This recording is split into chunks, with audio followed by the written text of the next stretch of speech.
Bismillahirrahmanirrahim. Assalamualaikum warahmatullahi wabarakatuh. Innal hamdalillah nahmaduhu wa nasta'inuhu wa nastaghfiruh wa na'udzu billahi min shururi anfusina wa min sayyiati a'malina. May yahdihillahu fala mudilla lahu wa may yudlil fala hadiya lahu.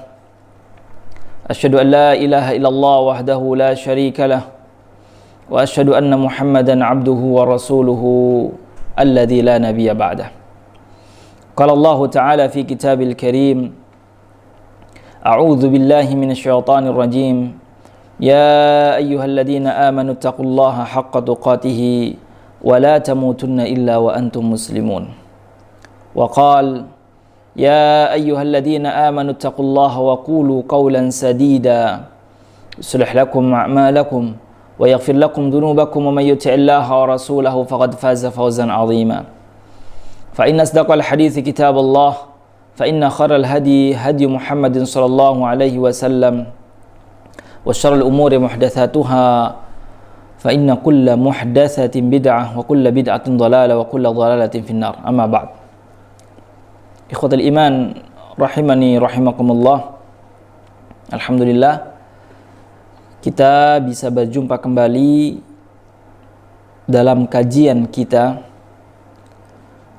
rutin kita tentang memahami agama Allah Subhanahu wa taala, yang lebih spesifik yaitu tentang fikih. Karena insyaallah ke depan kita akan membuka kajian tentang fikih dan hukum-hukumnya insyaallah. Tetapi perlu kita ketahui bahwasanya belajar agama adalah termasuk keharusan bagi setiap seorang muslim. Belajar agama adalah sebuah hal yang sangat penting bagi seorang muslim untuk mengetahuinya.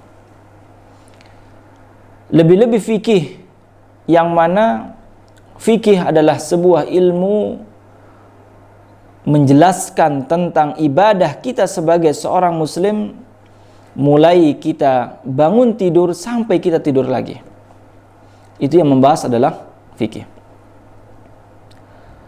Dan itu adalah nikmat Allah Subhanahu wa taala kepada umat manusia, umat Islam, umat Muhammad sallallahu alaihi wasallam. Tidak ada suatu hal yang ada dalam agama ini kecuali Allah Subhanahu wa taala dan juga lewat Rasulnya Muhammad SAW telah memberikan ilmunya, telah menjelaskan ilmunya tentang masalah ibadah di antaranya. Dan itu adalah nikmat Allah Subhanahu wa taala yang telah diberikan kepada kita. Salawat serta salam mudah-mudahan selalu tercurahkan kepada junjungan kita Nabi besar Muhammad SAW, para sahabatnya, para keluarganya, dan orang-orang yang selalu setia mengikuti jejak beliau sampai akhir zaman. Ikhwatul iman yang menyaksikan video ini, yang menyaksikan kajian ini, mudah-mudahan dirahmati Allah Subhanahu wa taala. Di mukadimah tadi telah ana jelaskan bahwasanya fikih adalah sebuah ilmu yang menjelaskan tentang ibadah kita setiap hari. Banyak kita dengar di kalangan masyarakat tentang ilmu fikih, tentang pelajaran fikih, fikih Islam, fikih muamalah dan yang sebagainya. Perlu kita ketahui apa itu ilmu fikih. Apa sih ilmu fikih ini? Kenapa kok ada nama fikih? Kenapa kok ada nama ilmu fikih? Kita insyaallah yang kita akan bahas yaitu kitab Al-Fiqhul Muyassar fi Dhaw'il Kitabi was Sunnah, yang pengarangnya adalah Nukhbati minal ulama atau Nukhbatu minal ulama, yaitu kumpulan para ulama. Yang pengarangnya adalah kumpulan para ulama yang ada di kitab Fiqhul Muyassar. Kemudian kita harus mengetahui apa itu fikih. Fikih secara bahasa, al-fiqhu lughatan wa huwa al-fahmu. Fikih secara bahasa yaitu al-faham, yaitu memahami. Faham. Fikih secara bahasa yaitu kata dari al-faham, yaitu secara bahasa artinya fikih adalah al-faham. Makanya Allah Subhanahu wa taala berfirman di surat Hud ketika menjelaskan tentang kaum Nabi Syuaib alaihi salam, qalu ya Syuaibu ma nafqahu katsiran mimma taqul. Wahai, kata mereka orang Syuaib, orang kafir, kaum Nabi Syuaib, ya Syuaibu, wahai Syuaib, ma nafqahu katsiran mimma taqul, kami tidak paham, kami tidak memahami apa yang kamu omongkan. Kami tidak paham apa yang kamu katakan, wahai Syuaib. Jadi fikih secara bahasa artinya faham. Dan juga Allah Subhanahu wa taala berfirman di surat Al-Isra ayat 44 ketika Allah Subhanahu wa taala menjelaskan bahwasanya makhluk yang ada di muka bumi ini, makhluk yang ada di langit dan di bumi ini dan isi-isinya semuanya bertasbih kepada Allah Subhanahu wa taala. Semuanya bertahmid kepada Allah Subhanahu wa taala. Kemudian Allah Subhanahu wa taala menjelaskan di akhir ayat walakin la tafqahuna tasbihahum. Ketika Allah menjelaskan tentang bahwasanya makhluk yang ada di muka bumi ini, batu, kemudian pepohonan dan makhluk yang lain, hewan dan sebagainya bertasbih kepada Allah Subhanahu wa taala, Allah menjelaskan tetapi kalian, kata Allah Subhanahu wa taala, kita manusia, la tafqahuna tasbihahum, tidak faham atau tidak ngerti, tidak mengetahui bagaimana mereka bertasbih kepada Allah Subhanahu wa taala. Jadi fikih secara bahasa yaitu al-fahmu, yaitu faham. Artinya adalah faham. Kemudian fikih secara istilah yaitu al-ilmu bil ahkam syar'iyyah al-amaliyah al-muktasabah min adillatiha at-tafsiliyah. Fikih secara istilah yaitu al-ilmu, yaitu sebuah ilmu bil ahkam syar'iyyah, ilmu yang membahas tentang hukum-hukum syar'i, hukum syar'i yang ada di agama ini, ada halal, ada haram, ada mubah, ada makruh, ada mustahab dan sebagainya. Yaitu membahas tentang hukum-hukum syar'i. Ingat, yang membahas tentang hukum-hukum syar'i, al-amaliyah, yaitu hukum syar'i atau ibadah syar'i, amaliyah, yaitu amaliyah yang dikerjakan, anggota badan. Jadi ilmu fikih yaitu ilmu yang menjelaskan tentang hukum-hukum ilmu syar'i secara ibadah. Karena ada juga ilmu-ilmu al-aqadi, ilmu akidah. Beda, ilmu akidah dengan ilmu fikih beda. Yaitu fikih adalah sebuah ilmu yang mempelajari hukum-hukum syar'i. Al-amaliyah, yaitu amaliyah. Amaliyah seperti salat, haji dan zakat, artinya yang dikerjakan oleh badan. Al-muktasabah, yaitu yang didapat. Artinya hukum-hukum ini diambil atau diserap min adillatiha af-tafsiliyah, yaitu dari dalil-dalil yang tafsil. Al-Quran, As-Sunnah, atau Al-Ijma' dan sebagainya. Karena tiga ini yang sepakat para ulama mengambil dalil atau mengambil hujah dari tiga dalil tersebut. Yaitu fikih adalah ilmu yang menjelaskan tentang hukum-hukum syar'i, amali yang dikerjakan, amaliyah seperti sholat dan sebagainya. Al-muktasabah, yang mana hukum-hukum itu diambil atau diambil intisarinya dari dalil-dalil yang tafsiliyah, dalil-dalil yang terperinci. Wa qad yutlaqul fiqh 'ala al-ahkami nafsiha, dan ada juga sebagian mengatakan ilmu fikih adalah hukum itu sendiri. Kemudian itu adalah pengertian tentang fikih secara bahasa dan istilah.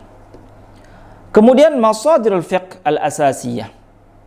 Kemudian yang kedua adalah sumber-sumber fikih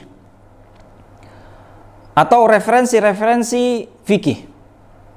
Itu ngambil dari mana? Tadi telah kita jelaskan bahwasanya fikih adalah sebuah ilmu yang menjelaskan hukum-hukum syara'. Tentu kalau seandainya kita berbicara tentang hukum manusia, kita adalah menjalankan hukum Allah Subhanahu wa taala. Yang membuat hukum adalah Allah Subhanahu wa taala dan Rasulullah sallallahu alaihi wasallam sebagai wasilah. Makanya masadir, referensi atau sumber dari hukum fikih yang pertama adalah Al-Qur'anul Karim, yaitu Al-Qur'anul Karim.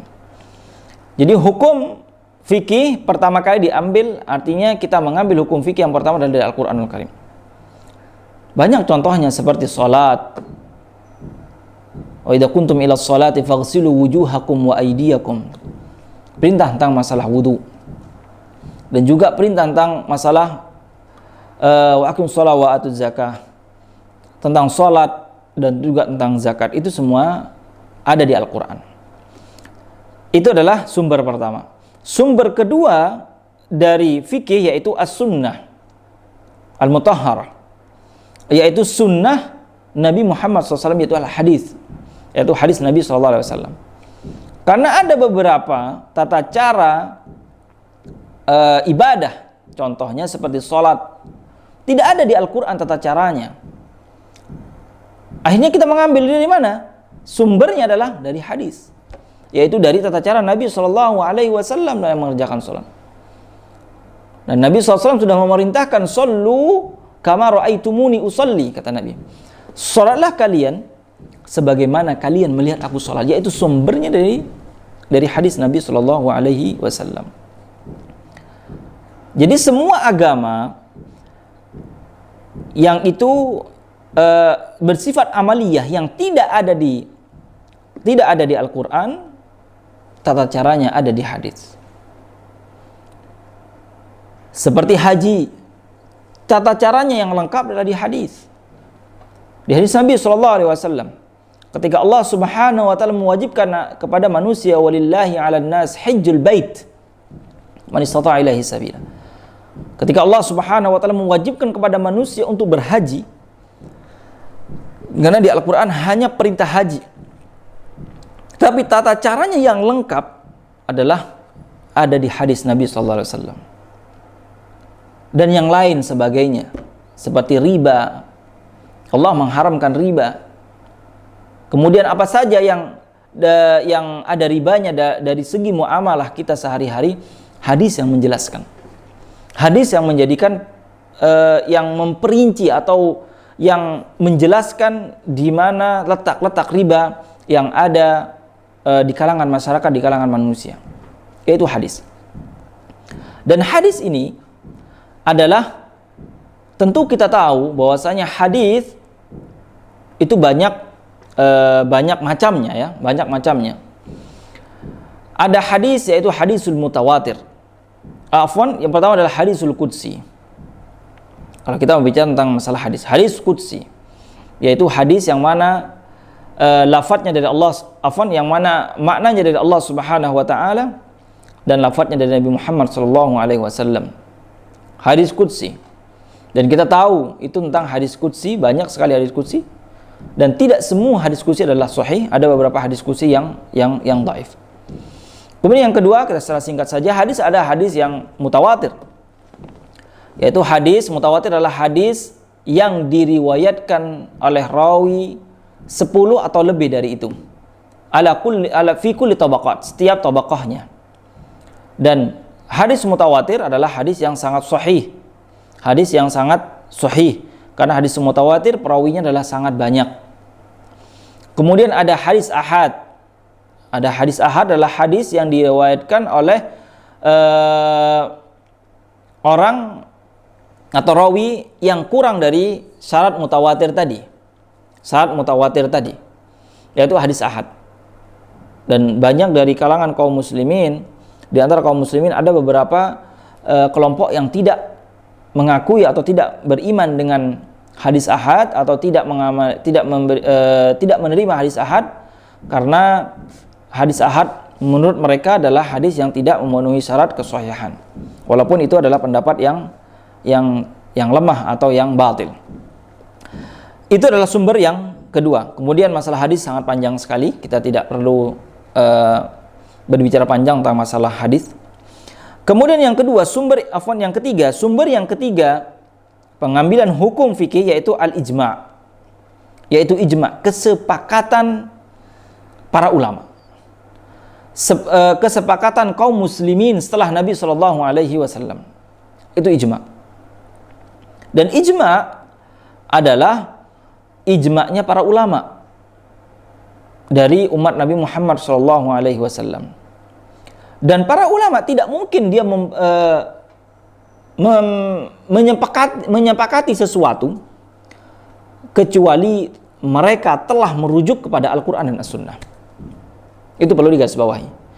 Ijma' para ulama, seorang ulama atau mereka para ulama tidak pernah menyepakati sesuatu kecuali mereka telah merujuk kepada Al-Quran dan As-Sunnah. Tidak ada ijma' para ulama yang menyalahi Al-Quran dan As-Sunnah. Makanya ijma', sebagian ulama mengatakan ijma' itu tidak pernah salah. Atau seperti di hadis, la tajtami'u ummati 'ala dhalalah. Umatku, kata Nabi SAW, tidak mungkin berijma' terhadap kesesatan. Karena kenapa? Karena ijma' adalah sekumpulan para ulama yang ada di sebuah majelis atau yang ada di sebuah perkumpulan. Karena tidak mungkin semua ulama itu sepakat terhadap kesesatan. Oleh karena itu, kenapa ada timbulnya ijma'? Ijma' itu dibangun, didasari karena mereka telah merujuk kepada Al-Quran dan As-Sunnah. Dengan berbagai ijtihad mereka para ulama. Itu sumber yang ketiga. Sumber keempat adalah al-qiyas, yaitu qiyas, mengkiaskan sesuatu kepada sesuatu. Seperti walaupun ada sebagian para ulama tidak menjadikan qiyas sebagai masdar atau sebagai sumber dari pengambilan hukum. Ada sebagian ulama seperti itu, kita tidak perlu panjang lebar masalah itu. Tapi intinya qiyas adalah apa? Adalah menyamakan sesuatu dengan hukum asal.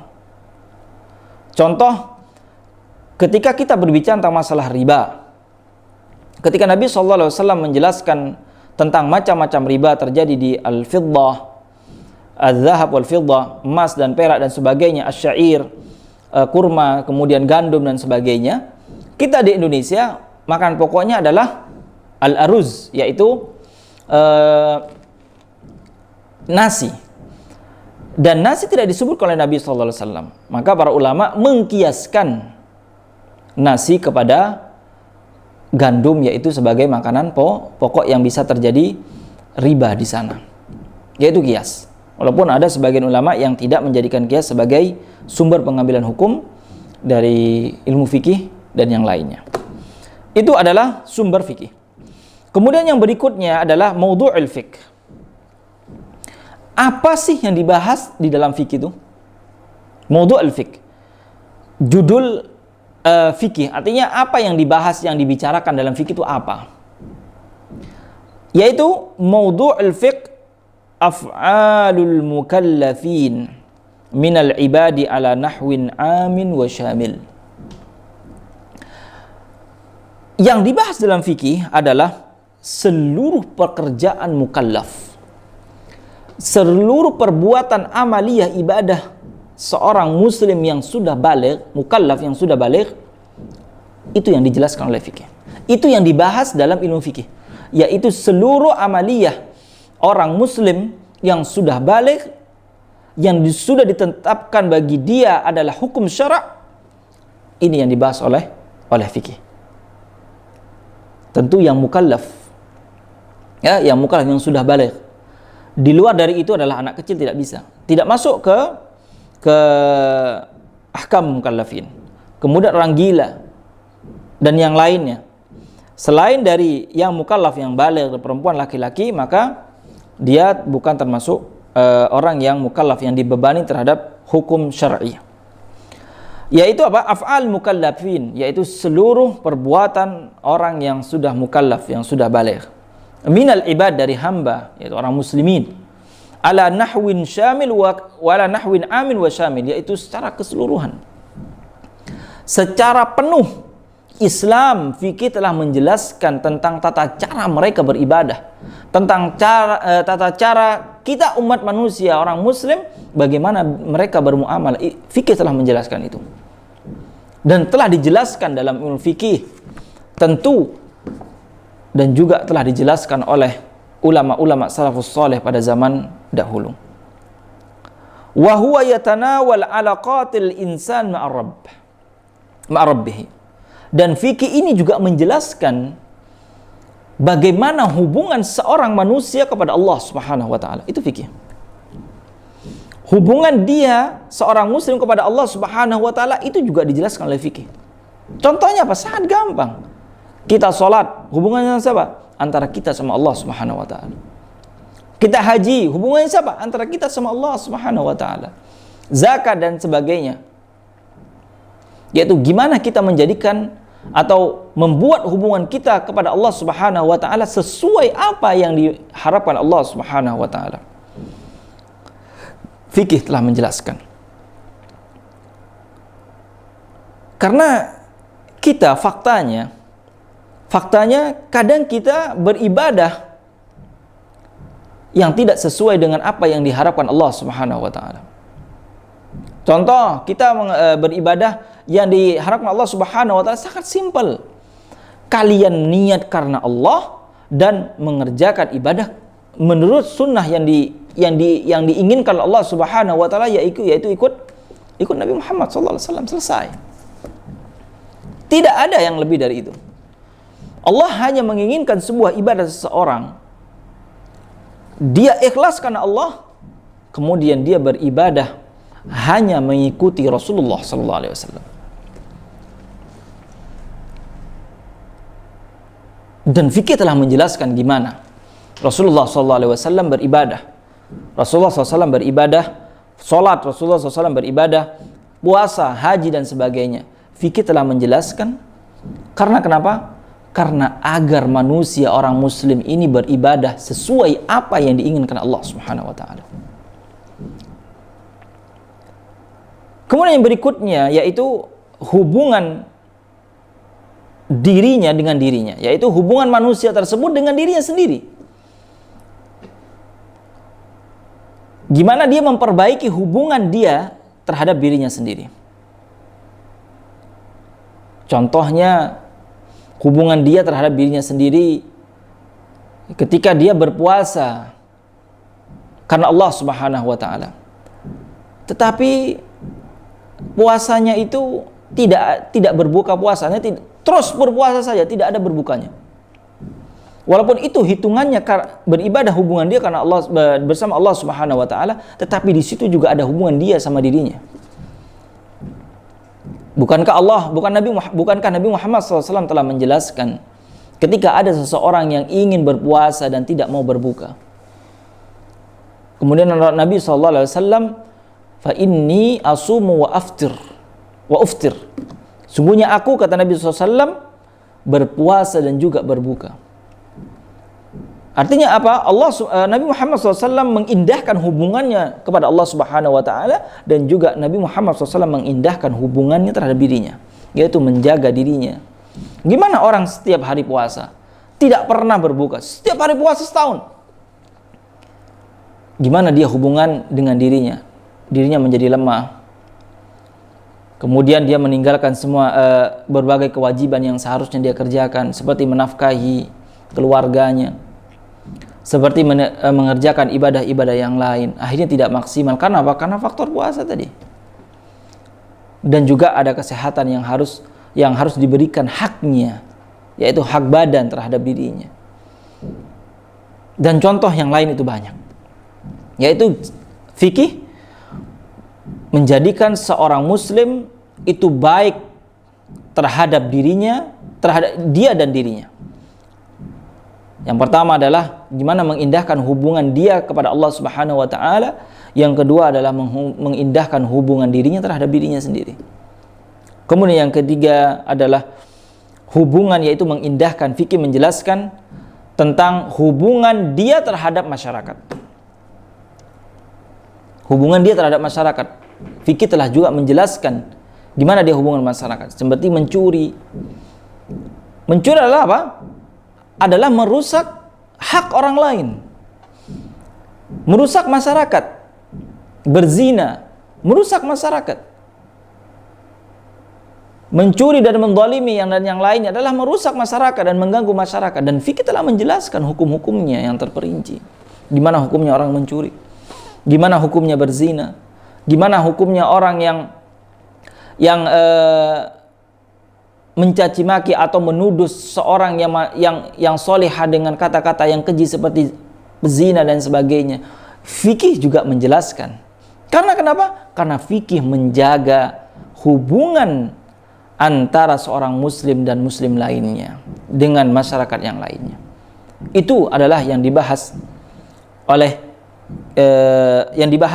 dalam kitab fikih, ada terhadap hubungan antara seorang terhadap Allah Subhanahu wa taala, kemudian hubungan seseorang kepada dirinya sendiri, dan juga hubungan seseorang terhadap orang lain dan juga masyarakat yang lain. Kemudian wa yatanawal ahkamil amaliyah wa ma yasduru 'anil mukallaf min aqwalin wa af'alin wa 'uqudin wa tasarrufatin wa hiya 'ala naw'ain. Dan juga fikih menjelaskan hukum-hukum amaliyah, hukum-hukum perbuatan yang dikerjakan oleh mukallaf, seorang mukallaf, orang yang sudah balik, min aqwalin, dari perkataan. Itu juga yang dijelaskan adalah fikih. Ingat, perbuatan badan.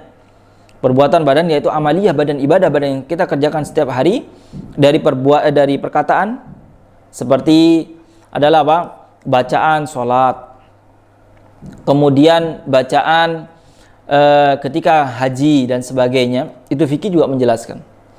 Kemudian wa af'alin, juga tata cara salat, tata cara ruku, tata cara sujud, tata cara tahiyat dan sebagainya. Itu juga fikih yang menjelaskan. Kemudian tata cara berpuasa, tata cara haji, tata cara zakat. Kapan zakat itu menjadi wajib?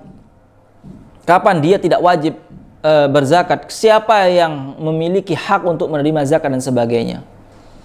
Itu juga fikih yang menjelaskan. Wa uqudin, dan juga apa? Transaksi.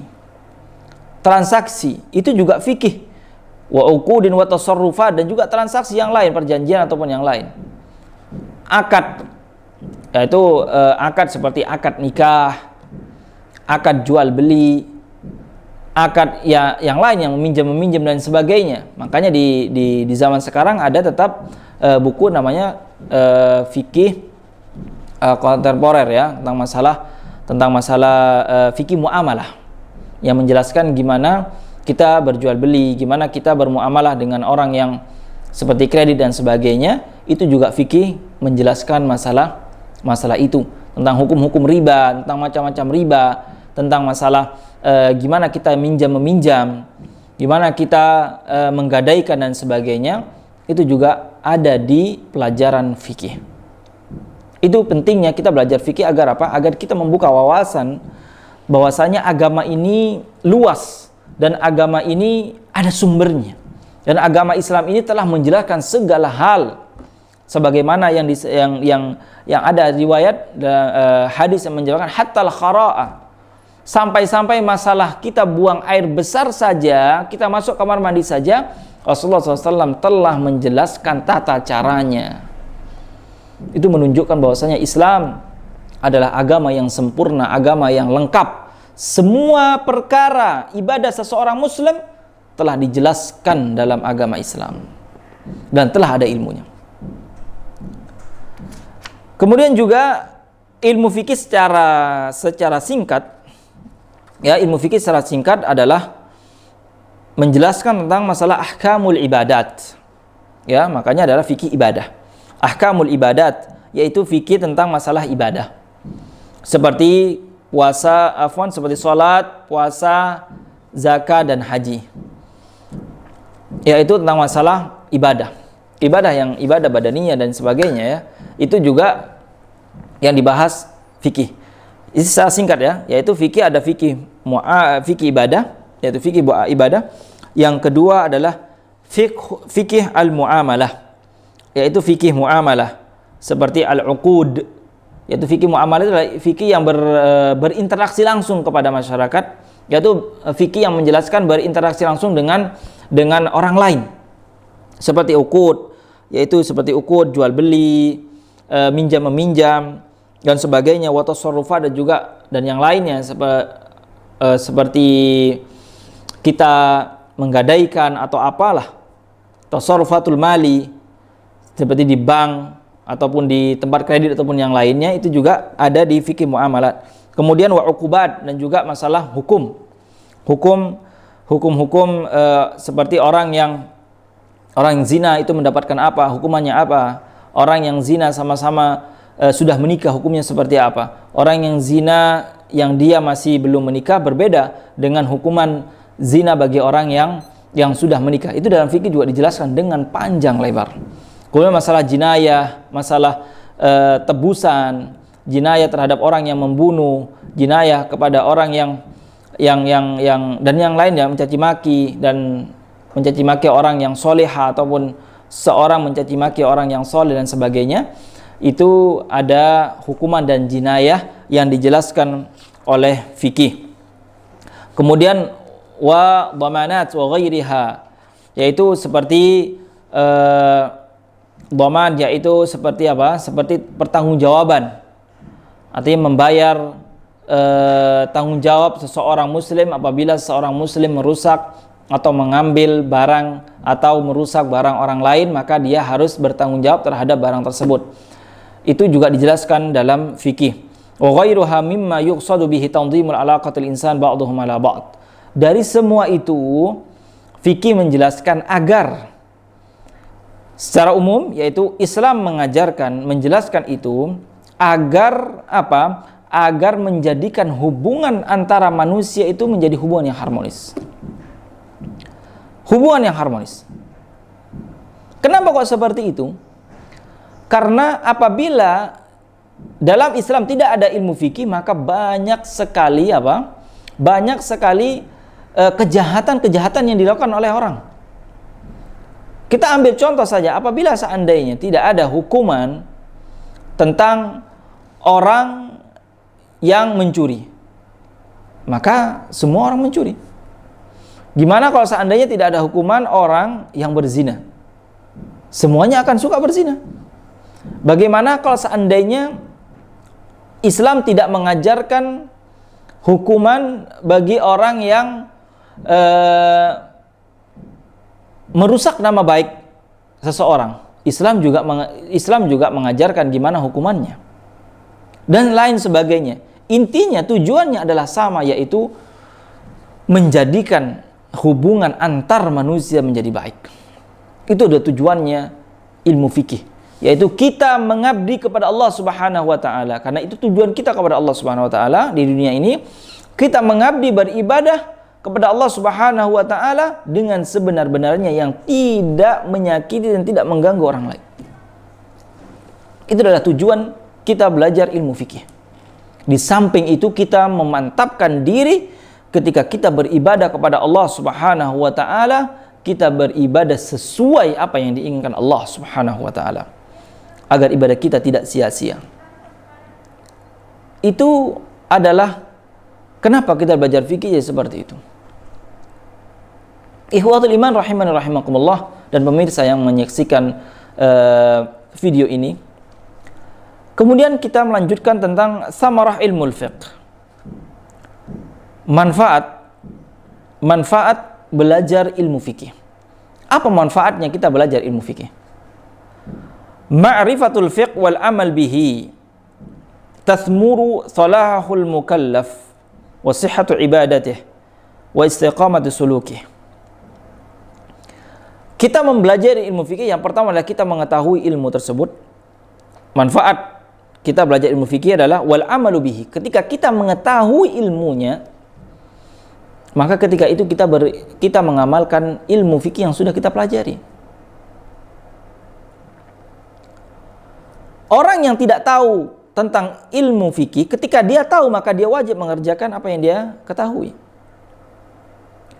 Ketika seseorang menyentuh, contoh, ada seseorang yang tidak tahu apabila dia menyentuh kemaluan, wudunya menjadi batal.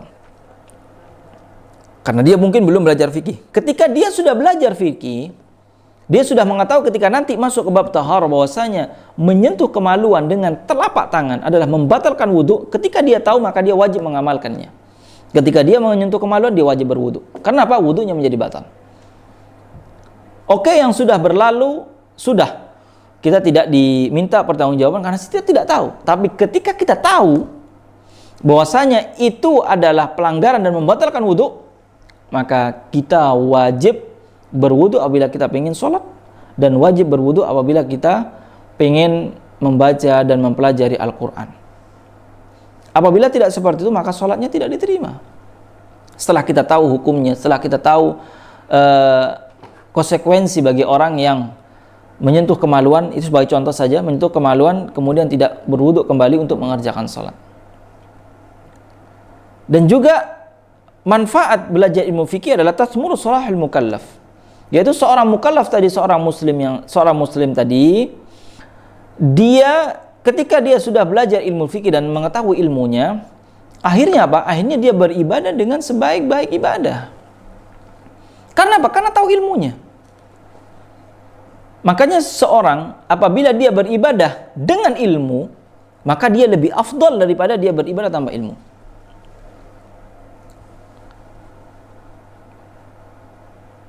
Karena dengan dia beribadah dengan ilmu, tahu takaran, tahu timbangan. Ini apakah sesuai dengan Islam, apakah tidak? Sesuai dengan apa yang diperintahkan Nabi, apakah tidak? Sesuai apa yang pernah dipelajari dalam fikih, apakah tidak? Akhirnya ibadah kita menjadi tertata, ibadah kita menjadi terarah, ibadah kita menjadi berbobot di hadapan Allah Subhanahu wa taala. Karena kenapa? Karena kita sudah belajar ilmu fikih. Wasihhatu ibadah, tentu kalau sudah benar, sudah belajar ilmu fikih dan mengamalkan terhadap mengamalkannya sesuai dengan apa yang dipelajari dengan benar dalam ilmu fikih, tentu ibadahnya menjadi sah dan insya Allah diterima oleh Allah Subhanahu wa taala. Tetapi kalau seandainya ibadahnya tidak sesuai apa yang diinginkan Allah Subhanahu wa taala, artinya tidak belajar ilmu fikih, maka jangan kita minta amalan kita diterima oleh Allah Subhanahu wa taala. Jangan kita meminta amalan ibadah kita menjadi benar dan sah dari Allah Subhanahu wa taala. Karena kita tidak belajar ilmu fikih. Dan juga ilmu fikih juga apa? Menjadikan seseorang muslim baik suluknya, baik akhlaknya, baik tata keramanya. Karena Islam atau fikih juga menjelaskan tentang masalah akhlak yang secara umum, yaitu akhlak dia kepada Allah Subhanahu wa taala ketika dalam beribadah, akhlak dia terhadap dirinya sendiri ketika dalam dia berinteraksi terhadap dirinya sendiri. Dan juga fikih menjelaskan gimana akhlak atau tata krama antara dia terhadap orang lain, seperti yang sudah dijelaskan tadi, seperti yang contoh-contoh yang tadi. Tidak boleh mencuri, karena mencuri termasuk akhlak yang tercela. Tidak boleh berbuat zalim, tidak boleh membuat yang keji seperti berzina dan sebagainya. Itu termasuk akhlak. Ketika seorang muslim setelah membelajar fikih dengan sebaiknya, kemudian mengamalkannya, maka insya Allah suluknya atau akhlaknya menjadi baik. Karena fikih telah menjelaskan semua suluk seorang muslim dari tidur sampai dia tidur lagi. Itu adalah manfaat kita belajar ilmu fikih. Kemudian yang terakhir yaitu fadlul fiqh fid din wal hathu ala talabihi wa tahsilihi, yaitu keutamaan fikih dalam agama, keutamaan fikih dalam Islam, dan perintah atau anjuran atau ajakan kita untuk belajar ilmu fikih. Apa? Innat tafaqquh fid din min afdalil a'mal. Sungguhnya kita memahami agama ini, yaitu memahami fikih ini, termasuk afdhalul a'mal, termasuk amalan yang afdal. Karena kenapa? Karena kita ingin mengetahui ibadah kita sendiri antara benar apakah tidak di dalam Allah Subhanahu wa taala. Ketika kita beribadah dengan ilmu, dengan sudah mempelajari ilmu fikih dalam ibadah ataupun dalam muamalah, kita bisa menimbang diri kita sendiri, ibadah kita benar apakah tidak di dalam Allah Subhanahu wa taala, sesuai tidak apa yang dijelaskan oleh Al-Qur'an dan As-Sunnah. Itu adalah fadilahnya. Bahwasanya mempelajari ilmu fikih adalah termasuk fadilah yang sangat besar. Wa qad dallatin nusus minal kitab was sunnah ala fadlihi, dan juga banyak ada ayat yang menjelaskan tentang fadilah kita mempelajari ilmu fikih, yaitu mempelajari ilmu agama. Di antaranya adalah firman Allah Subhanahu wa taala dalam surat At-Taubah, "Wa ma kana al-mu'minuna liyanfiru kaffah." Ketika itu ayat ini menjelaskan tentang keadaan para sahabat ketika itu bersama Nabi SAW pergi berperang. Kemudian Allah Subhanahu wa taala memerintahkan kepada di firman ini bahwasanya janganlah semua kaum muslimin itu pergi berperang. Artinya janganlah semua kaum muslimin itu pergi berperang untuk memerangi kaum musyrikin. Falaula nafara min kulli firqatin minhum ta'ifatun yatafaqahu fid din liyunziru qaumahum idza raja'u ilaihim la'allahum yahdharun. Allah Subhanahu wa taala berfirman ketika menjelaskan orang yang pergi berperang, Allah Subhanahu menyuruh agar sebagian orang tinggal bersama Nabi untuk apa? Yatafaqqah fid din. Untuk apa? Untuk mempelajari ilmu agama dari Nabi Muhammad SAW. Agar kenapa? Agar ketika mereka orang yang perang itu datang pulang, maka orang tersebut yang duduk bersama Nabi mengajarkan agama kepada mereka yang telah pergi berperang. Dari ayat ini kita mengambil intisari bahwasanya pentingnya belajar ilmu agama, yaitu ilmu fikih, agar apa? Agar menjadikan amal kita menjadi baik yang sesuai dengan apa yang diinginkan oleh Allah Subhanahu wa taala. Yaitu Allah Subhanahu wa taala menyuruh untuk tinggal bersama Nabi, jangan sampai pergi bareng semua, jangan sampai pergi jihad semua gitu. Intinya gitu. Jangan pergi jihad semuanya, tinggal sebagian bersama Nabi untuk yatafaqahu fid din, untuk mempelajari ilmu agama. Liyunziru qaumahum idza raja'u. Untuk apa? Untuk memberikan pelajaran atau untuk mengajari mereka yang apabila mereka pulang dari jihad, la raja'u ilaihim la'allahum yahdharun, agar mereka orang-orang menjadikan itu sebagai peringatan atau sebagai pelajaran. Itu dari Al-Qur'an. Dan banyak di Al-Qur'an menjelaskan tentang masalah kita keutamaan kita mempelajari ilmu fikih. Kemudian dalam sebuah hadis Nabi SAW wa qauluhu sallallahu alaihi wasallam, hadisnya adalah hadis yang sahih yang diriwayatkan oleh Imam Bukhari dan Muslim, may yuridillahu bi khairin yufaqqih fid din. Ini adalah hadis yang sangat terkenal bahwasanya apa kata Nabi SAW, barang siapa yang Allah Subhanahu wa taala menginginkan kebaikan pada dirinya, maka yufaqqih fid din, maka Allah Subhanahu wa taala memahamkan agama kepadanya. Dia mudah memahami agama. Dia gampang memahami agama dan mengajarkan agama kepada orang lain. Karena kenapa? Karena Allah Subhanahu wa taala menginginkan kebaikan pada dirinya. Itu adalah sebuah keutamaan, yaitu apabila Allah Subhanahu wa taala memahamkan seorang muslim terhadap agama dengan pemahaman yang bagus, kemudian dia mendakwakan kepada yang lainnya, maka Allah Subhanahu wa taala menginginkan kebaikan untuk dirinya. Tentu kebaikan itu adalah kebaikan di dunia dan kebaikan nanti di akhirat. Itu juga fadilah seorang muslim mempelajari ilmu fikih. fadilah seorang muslim mempelajari ilmu fikih yaitu fadilahnya sangat besar. Kemudian sebagai penutup juga Nabi Shallallahu Alaihi Wasallam menjelaskan pentingnya kita belajar ilmu agama, pentingnya kita belajar ilmu fikih. Hadis dari Imam Bukhari rahimahullah dan Muslim, Rasulullah SAW bersabda, "An-nasu ma'adinu, khiyaruhum fil jahiliyah, khiyaruhum fil islami idza faqahu." Kata Nabi SAW, "An-nasu ma'adinun." Manusia itu bagaikan tambang, artinya bermacam-macam. Banyak manusia bermacam-macam. Khiyaruhum fil jahiliyah. Ada di antara mereka yang terbaik waktu itu di zaman jahiliyah. Mungkin di antara mereka baik karena dia menjadi rais, menjadi ketua. Mungkin di antara mereka yang terbaik karena mereka menjadi raisul qaum, atau orang-orang yang dipandang derajatnya, atau yang memiliki derajat tertinggi atau memiliki keturunan tertinggi. Itu baik, sebaik-baik kaum di antara mereka yang seperti itu. Tetapi sebaik-baik kaum di antara, yaitu sebaik-baik kaum dalam Islam, yaitu apa? Khiyaruhum fil islami idza faqahu.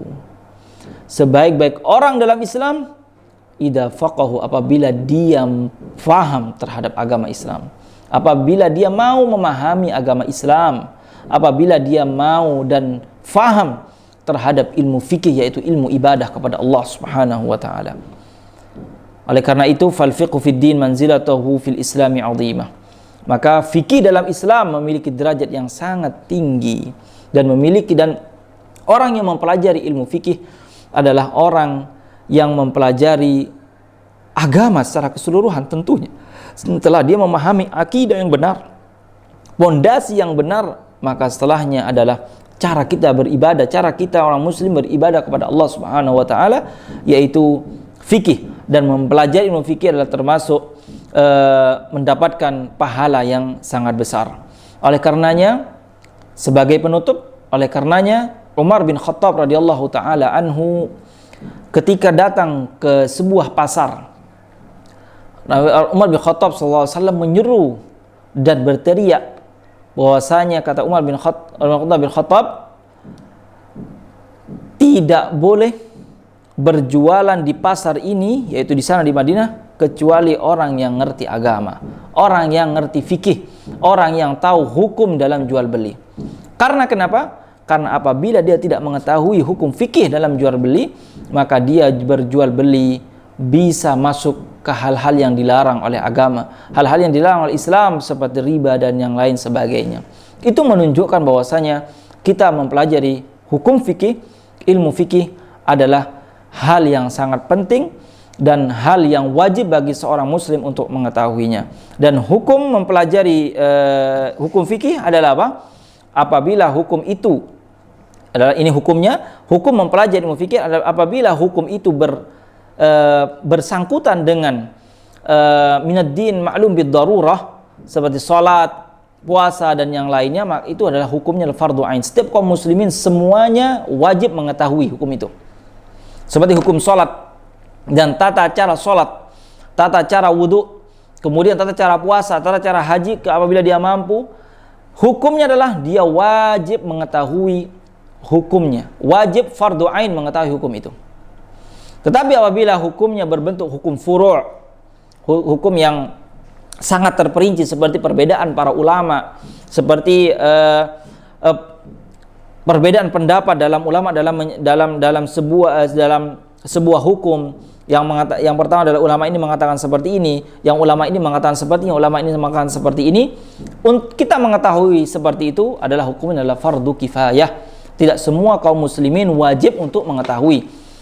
Cukup beberapa dari kalangan ulama yang mengetahui agar menyampaikan kepada kita yang tidak tahu. Tetapi hukum mempelajari fikih, yaitu tentang hukum-hukum yang wajib kita ketahui, yaitu hukum sholat dan hukum sholat, artinya ibadah-ibadah yang selalu kita kerjakan setiap hari.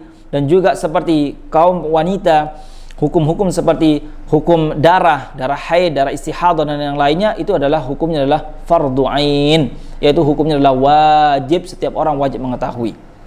Wallahu ta'ala a'lam. Mudah-mudahan kajian kali ini bisa bermanfaat dan bisa mendapatkan faedah yang sesuai apa yang kita inginkan agar kita beribadah kepada Allah Subhanahu wa taala sesuai apa yang diinginkan Allah Subhanahu wa taala. Mudah-mudahan kita bisa berjumpa kembali di kajian fikih berikutnya. Aqulu qouli hadza wa syukran wassalamu alaikum warahmatullahi wabarakatuh.